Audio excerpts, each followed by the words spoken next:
My friend, at the end of this series, which is to just go through the motion of learning how to play a chord like a G major, how to play A minor, how to play a B minor, C major, D major, E minor, F sharp diminish, back to G.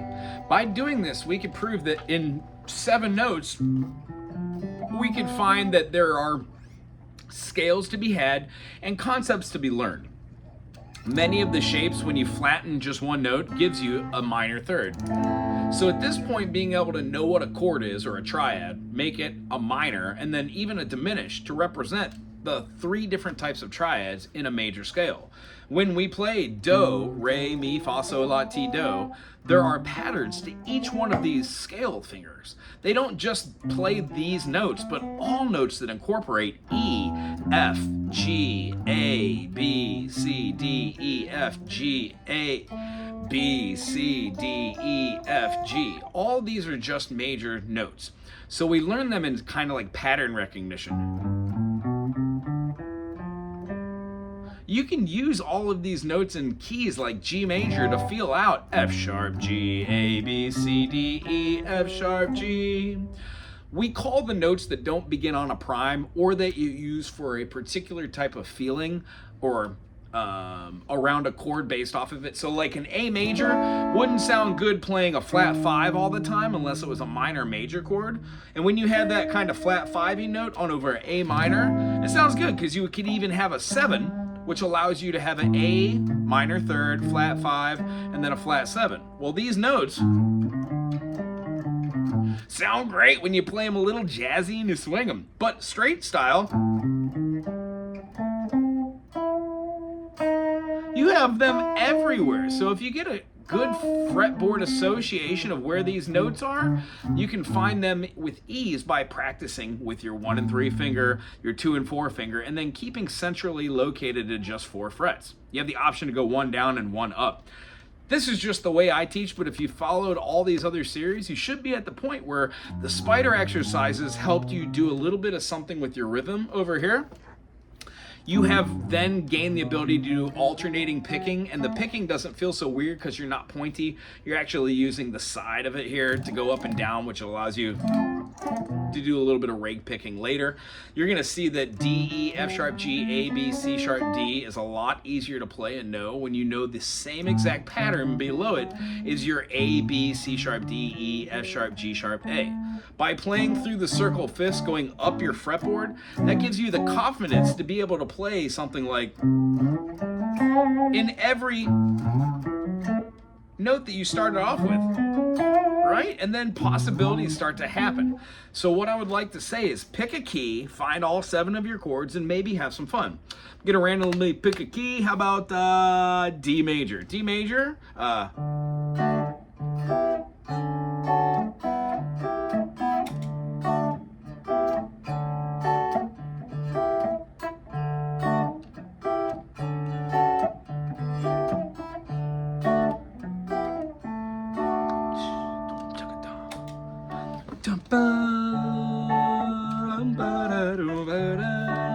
give me a second, I'm gonna throw a bass line in there, you know?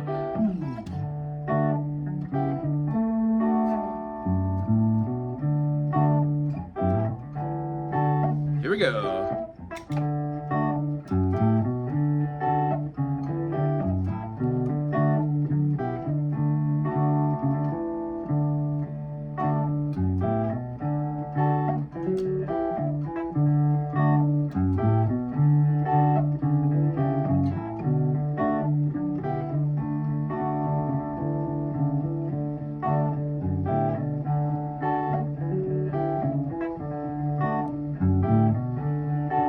Cool, good enough for a bass line. How about some accent notes?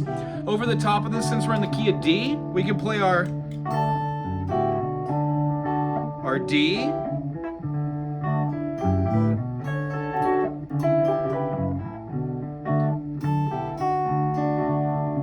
What I was doing was the E minor, F sharp minor, E minor, back to D.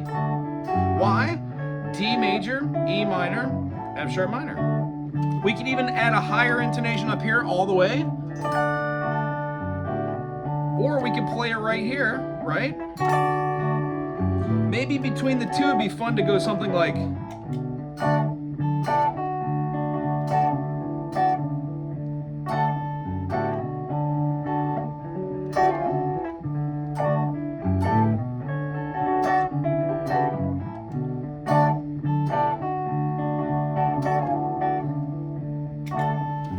That is kind of like a little busy for my taste, however. Let's turn it down and just experiment a little bit with the notes that are in D.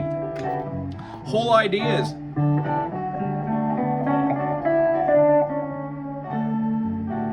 when we play D major, D, E, F sharp, G, A, B, C sharp, D. What we're looking for is not the 7 notes that we remember, but not all the notes in between that we learn from our spider exercises. A combination of those. Setting your own patterns using like slides, half steps, slides, whole steps, or thirds.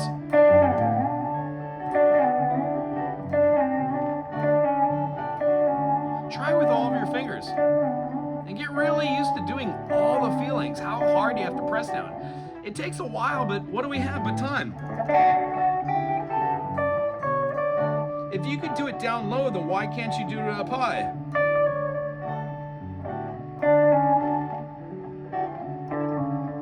Then when you combine those with maybe a third and a fifth,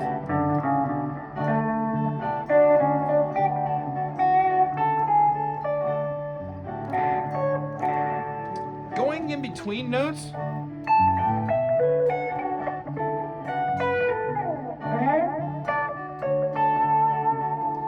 and recognizing chords like this that feel like a minor R, but over the top of a root note, give you a major 7. So experimenting with D major, and then seeing what your major or your minor 7 is. Now remember, if you hit a wrong note, you can experiment further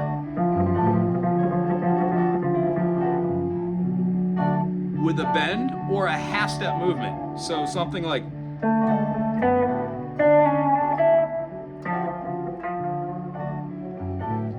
shoot for honing that in, because you do hit the wrong note, dude.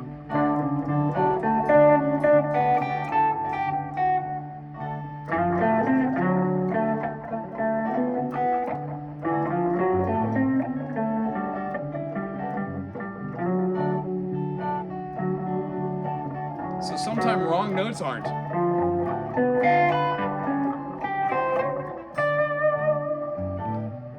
You can fool around with your D major, knowing that the 4 chord pulls some tension away from it. So if you do D over the top of G as well, you don't detract from the actual chords. It fits.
Pattern recognition.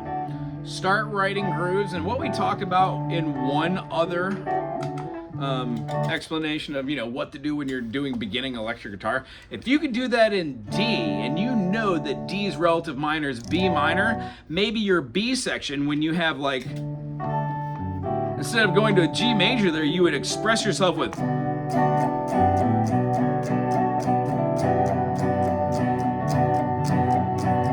and then resolve it some way back to the D. It's a great way to play around with 2 chords and feel them kind of not making it so static.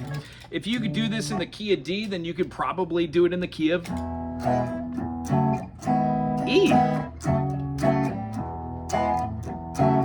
And once you get your footing in all chords,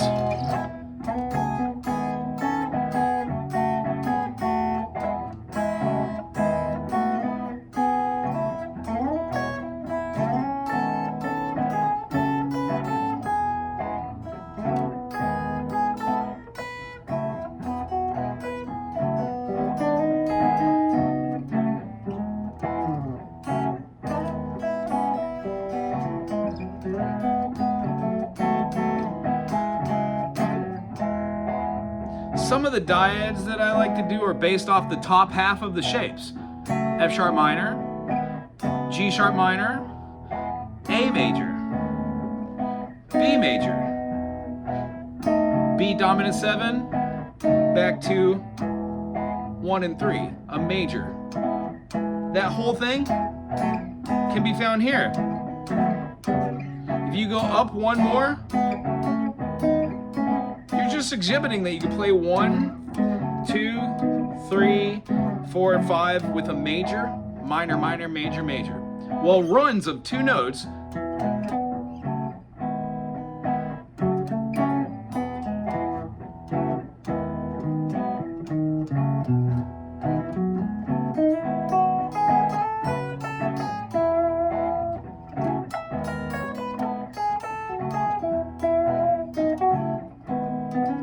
I'm playing around with that phrasing there.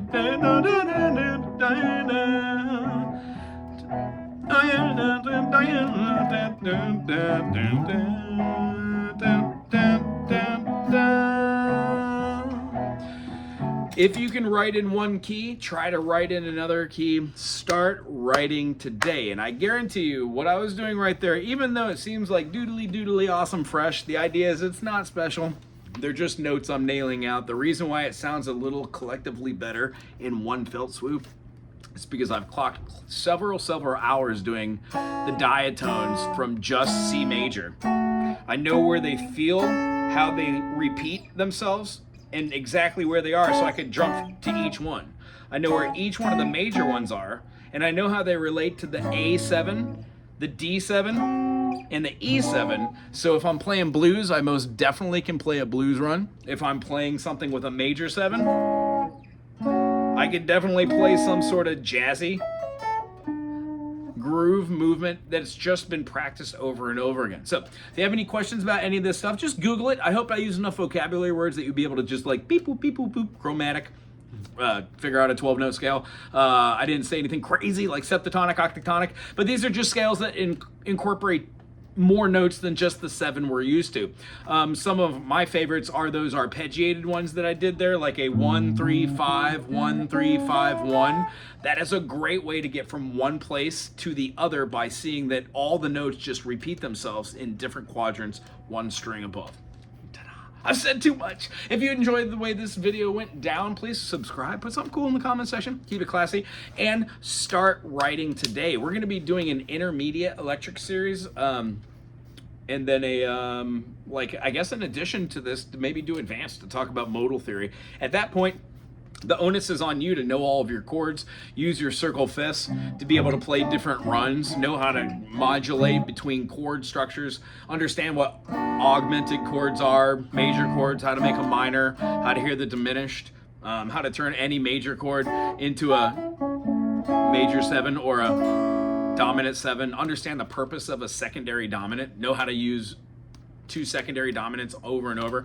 These are just little writing tools that you learn in the beginning when you're trying to get out of the form of just playing the same old da da da da da da da da da da. Being able to know what a relative minor is for each one of those chords, and then going back into it would help. But the idea is it's all about your pace and how fast or slow you want to go. So if you check out this YouTube channel, there is a plethora of information on playlists that talk about major chords, major scales, minor scales, the two different scales that you could play from the natural minor with the flat 3, flat 6, and flat 7. One is called harmonic and one is called melodic. Cool. So many of these different concepts can help you in the beginning, but a lot of it just comes down to spending a lot of time doing the slow, boring stuff. And I guarantee you, when you get a little bit of a routine every day, it just falls into place. Anyway, aloha.